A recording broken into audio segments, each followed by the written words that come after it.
حمودي أبو المي انطبط المي لأبو التاكسي وابتسم بوجهه خلاه ينسى هموم الدنيا كلها. عامل النظافة لقى طوبة عبودي وخلاه يبتسم بعد البكي اللي بكاه. دكتور أحمد انخفض السكر مالته من كان يمشي بالشارع لو ما أبو المخضر يتلحق له فواكه كان غمى عليه ونلاص حالته. العالم مو مثل ما نشوفه احنا، الناس البسطاء هم ناس عظماء حالهم حال الطبيب والمهندس وغيره. من احنا وأطفال أهلنا يبدون قوانة إن شاء الله تصير طبيب أو مهندس ويخلون الطفل طموحه هذا الشيء، بس نبدي نكبر ونبدي نعرف شنو اللي نحبه أكثر يبدون أهلنا وأصدقائنا بمحاربتنا، وكأنه الطبيب والمهندس هم الوحيدين الموجودين على هذا الكوكب. لو ما التعاون يصير بين كل الناس ما كان وصل العالم للي وصل اليوم. المهندس يتعاون ويا الطبيب والمبرمج والكهربائي على مود يسوون جهاز التنفس المعقد اللي ينقذ أرواح ناس كومة باليوم، والعمال اللي بنوا المستشفى، سائق الإسعاف يسوق سريع ويتجاوز السيارات، الناس اللي بنظرنا فشلت برا على مود يسوون تجارب الأدوية الجديدة عليها، والأجهزة الذكية اللي تنقذ هواية ناس.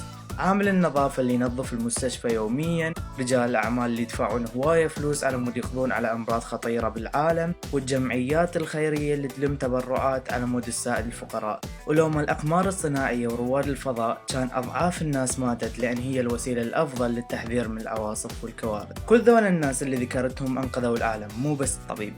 وبعد كوما ناس ينراد لنا أيام كاملة على مود نعددهم. كل ذول لازم نحترمهم لأن كلهم ساهموا بإنقاذ العالم. ما يحتاج تكون طبيب أو مهندس على مود تكون مهم للعالم.